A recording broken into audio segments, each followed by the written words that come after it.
السلام علیکم ویورز، میرا نام عطاء الرحمن اور آپ دیکھ رہے ہیں عطا بخاری یوٹیوب چینل۔ قرآن کریم کی مسلسل ایکسپوزیشن کے سلسلہ میں آج ہم سورہ النساء کی آیت نمبر 130 کی ایکسپوزیشن کریں گے۔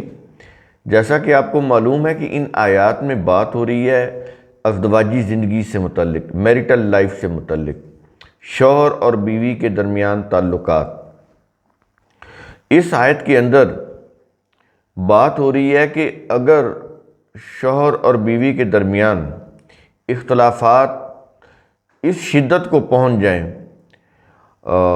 وہ کسی بھی نوعیت کے ہوں، اس شدت پر پہنچ جائیں کہ ان کا آپس میں رہنا مشکل ہو جائے، کوشش کے باوجود بھی وہ اکٹھے نہ ہو پائیں، ان کا لڑائی جھگڑا کسی صورت بند ہونے پہ نہ آئے، تو یہ سمجھ کے کہ یہ کبھی بھی ان کے تعلقات دوبارہ بحال نہیں ہو سکیں گے، یہ اسی طرح لڑتے جھگڑتے رہیں گے، تو اس کا پھر یہ ہے کہ علیحدگی اختیار کر لینی بہتر ہے۔ کیونکہ قرآن کریم گھر کا جو نظام ہے اس میں امن اور سکون کی طرف توجہ دلاتا ہے، اہمیت دلاتا ہے کہ گھر کا جو امن سکون ہے یہ ہر صورت قائم رہنا چاہیے۔ اگر اختلاف اس حد تک بڑھ گئے ہیں کہ صلح کر لی پھر لڑائی، پھر صلح کر لی پھر لڑائی، اگر یہ چیزیں ہیں تو اس کے اثرات انسان کی اپنی ذات کے اوپر بھی اور آگے پھر بچوں کے اوپر بھی بہت برے پڑتے ہیں۔ تو لڑائی جھگڑے سے بہتر ہے کہ علیحدگی اختیار کر لی جائے، یا تو صلح کر لی جائے اور دوبارہ پھر لڑائی جھگڑا نہ کیا جائے، پھر تو ٹھیک ہے۔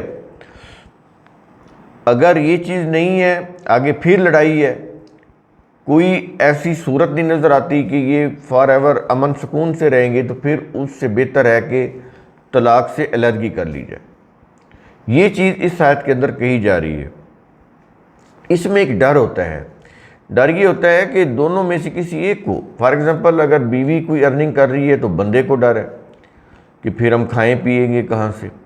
اگر آدمی برسر روزگار ہے تو عورت جو ہے اس کا کوئی روزگار نہیں ہے، ڈیپینڈنٹ ہے اپنے شوہر کے اوپر، تو وہ علیحدگی سے اس لیے ڈرتی ہے کہ پھر بعد میں کیا ہوگا، معاشی طور پر میری زندگی کیسے گزرے گی۔ تو یہ اس چیزوں کی وجہ سے بھی وہ پھر چل رہے ہوتے ہیں، لیکن ان کی پھر جو لڑائی جھگڑا ہے وہ بھی ساتھ ساتھ چل رہا ہوتا ہے، گھر کے اندر امن اور سکون نہیں ہوتا۔ تو قرآن کریم اس کا بھی جواب دیتا ہے کہ ٹھیک ہے، دونوں میں سے کسی کو بھی شادی کے بعد مصائب مشکلات برداشت کرنا پڑیں گی، اس کی ظاہر ہے کہ لائف ڈسٹرب ہو جائے گی۔ پہلے دونوں اکٹھے تھے، اب جب علیحدہ علیحدہ ہوں گے تو دونوں میں سے دونوں ہی یا کوئی ایک مرد یا عورت، ان کو مشکلات بھی پیش آئیں گی، مالی مشکلات کہہ لیں، روزگار کی مشکلات پیش آئیں گی، معاشی کوئی پریشانی پیش آ سکتی ہے، تو قرآن کریم اس کا بھی جواب دیتا ہے۔ ایسے مثالیں ہیں کہ بیویاں اس لیے علیحدہ نہیں ہوتی کہ شادی کے بعد وہ کیا کریں گی، نہ ان کے پاس کوئی جاب ہے، نہ ان کے پاس کوئی ہنر ہے، تو وہ پھر اپنی زندگی کی گاڑی کیسے چلائیں گی۔ تو قرآن کریم اس طرف بھی یوں کہہ لیں کہ رہنمائی دیتا ہے۔ تو شروع کرتے ہیں۔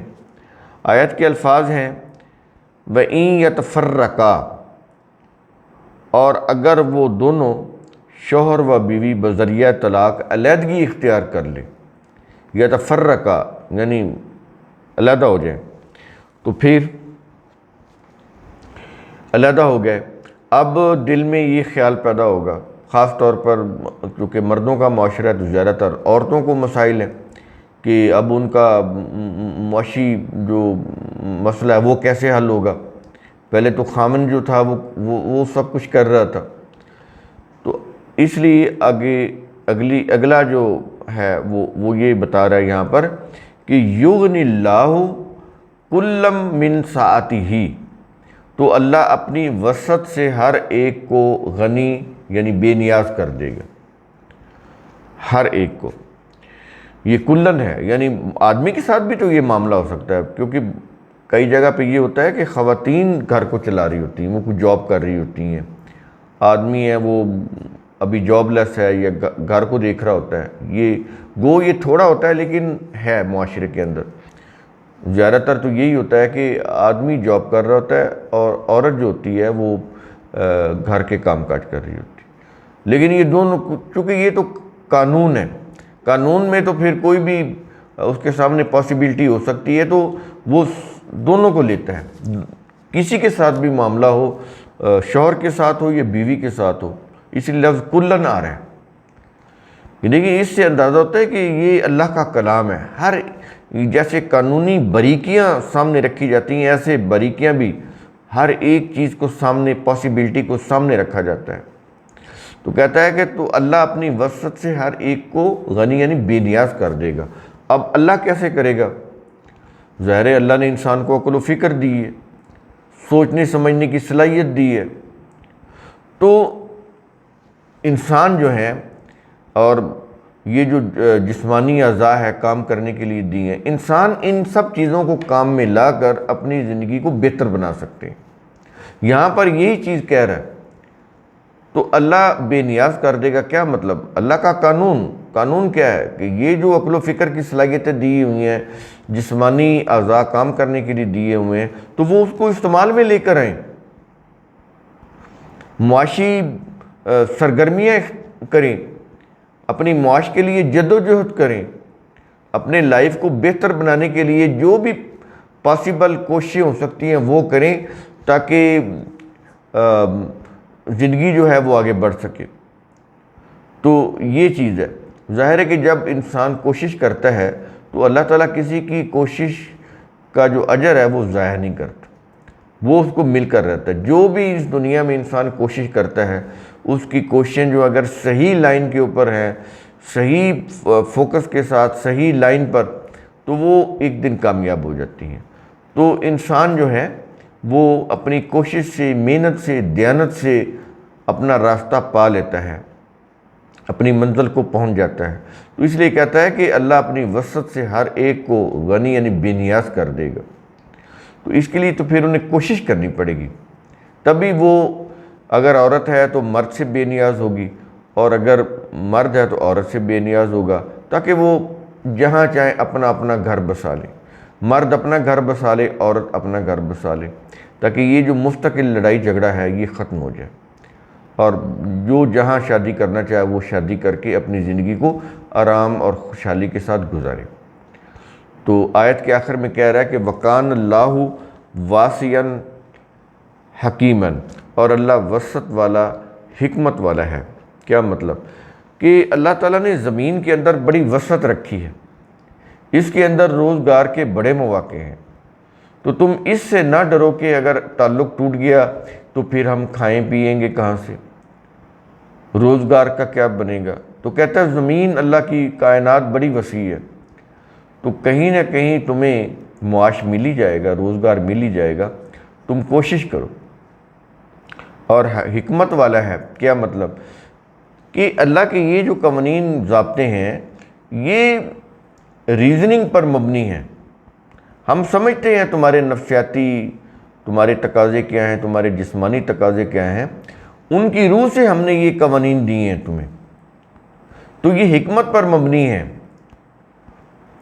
اگر ہم تمہیں کہہ رہے ہیں کہ اگر تمہاری لائف جو ہے وہ پرامن نہیں گزر سکتی، اختلاف کی شدت اس حد تک بڑھ گئی ہے کہ تم آئندہ بھی جب تک رہو گے لڑتے رہو گے، تو پھر بہتر ہے بذریعہ طلاق علیحدگی اختیار کر لو، کیونکہ یہ جو لڑائی ہے یہ تمہارے لیے، تمہارے فیوچر کے لیے، آئندہ تمہارے بچوں کے لیے بہت ہی نقصان دہ اور مہلک ثابت ہوگی۔ تو یہ یوں کہہ لیں کہ یہ بڑا نقصان ہے، یہ جو لڑائی جھگڑا ہے بڑا نقصان ہے۔ علیحدگی جو ہے، ایک دوسرے سے علیحدگی کرنا، یہ کم نقصان ہے۔ تو بڑے نقصان سے بچنے کے لیے یہ چھوٹا نقصان جو ہے پھر کرنا پڑتا ہے، لیکن اس میں اگر تم کوشش کرو گے، محنت کرو گے، تو تمہارے یہ جو مسئلہ، معاشی مسئلہ ہے، یہ حل ہو جائے گا۔ تو اللہ جو ہے وہ حکمت والا ہے، ریزننگ بیس بات کرتا ہے، ریشنلی بات کرتا ہے۔ ایسا نہیں ہے کہ کوئی ہیپ ہیزرڈ بات کر دے یا جذباتی بات کر دے، وہ حقائق کے پیش نظر بات کرتا ہے، حکمت کے ساتھ بات کرتا ہے۔ تو اس لیے اس کا یہ جو قانون ہے تمہارے لیے وہ تمہیں زندگی دینے والا قانون ہے، تمہیں وسعت دینے والا قانون ہے۔ تو قرآن کریم کا اصول ثم تتفکروا، اس کی روح سے آپ خود بھی سوچا کریں، سمجھا کریں، غور و فکر کیا کریں۔ شکریہ۔